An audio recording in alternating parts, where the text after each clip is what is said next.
Whole situation is quite interesting now. So what I'm going to say to you right now is it's July the 12th, 2015, 12:15 a.m. Eastern Standard Time. I am T Street Controversy. This is T Street Controversy Live with RealCombatMedia.com, and I cover every single major fight live.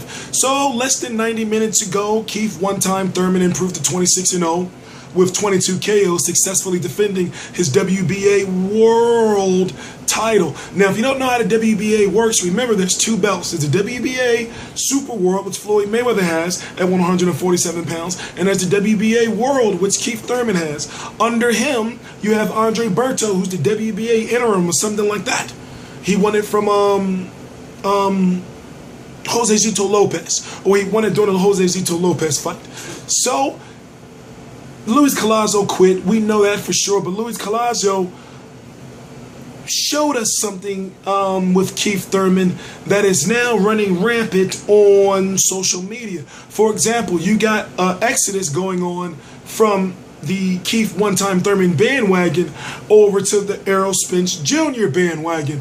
And if you don't know, Errol Spence Jr.'s name's been thrown out there by Floyd Money Mayweather to fight Keith Thurman for one of his belts that he's going to soon be vacating on the undercard of Mayweather version September the 12th, 2015. So I ask myself this now. Let's just simplify it to the simplest form. I myself said, and I'm an Errol Spence fan, and I'm a Keith Thurman fan, I myself said that this Keith Thurman before yesterday, would beat Errol Spence because of experience. Fights with Diego Chavez, Leonard Bundu, Julio Diaz, Jesus Soto Carras, Robert Guerrero, and now Luis Collazo. Despite what you think about the opponents of choice he's been fighting, still it's better than the guys Errol Spence has been fighting, because technically Errol Spence is still a prospect, fringe contender. He needs a couple of more fights. For example, the Roberto Garcia fight would have been very good for him, but he got Phil Greco. Still very entertaining fight in which he got the stoppage. But still, you know, he needs a couple of more names, kind of like I felt with Keith Thurman. And if you've been following me, I was giving Keith Thurman a lot of shit because I said, basically, I just got to see him fight somebody else. And I said, well, if he beats Robert Guerrero, then I know this guy's really good.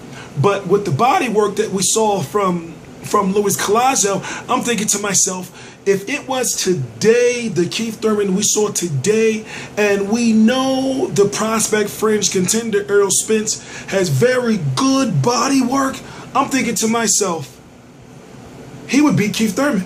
That's just my personal opinion.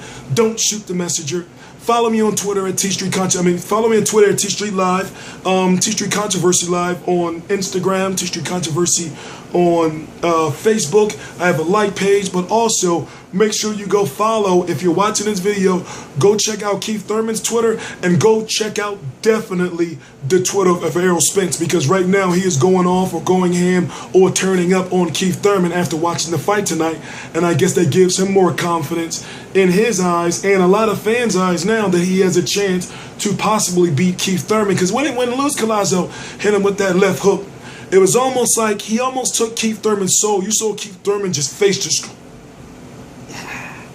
you know, he felt it. And for the first time, I saw Keith Thurman, even if it was just for just one round or half a round, he was in trouble.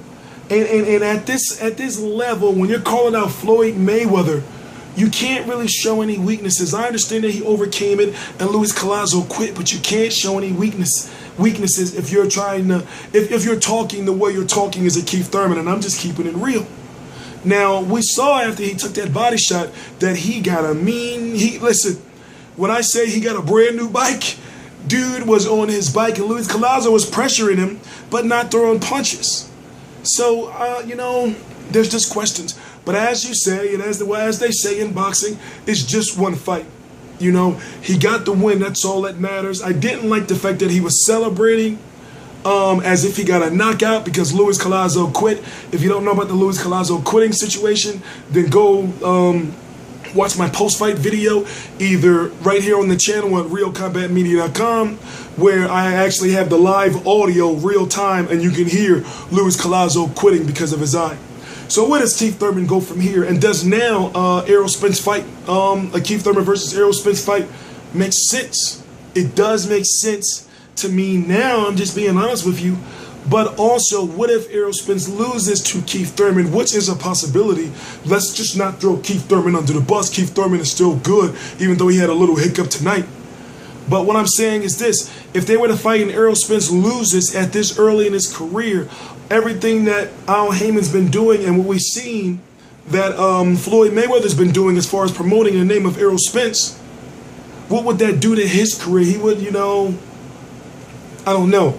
Do I see Keith Thurman versus Errol Spence happening this year? No. Do I see it happening in 2016? Possibly not. If it does, maybe late. But at this point in time, I'm wondering how Keith Thurman would deal with a guy like Marcos Maidana. With all those punches coming from everywhere, especially that body work. I'm wondering how, just that one round just left some questions. But I'm going to get back to UFC. As I said, I got the post-fight press conference uploading courtesy of John Gatling over with RealCombatMedia.com. And I'm going to watch Herrera versus Lundy and some McGregor versus Mendes. T-Street Controversy on Twitter, T-Street Controversy on Instagram, T-Street Controversy on Facebook. I cover every single major fight live, and I am back, and no one will stop me. It's time. Please subscribe.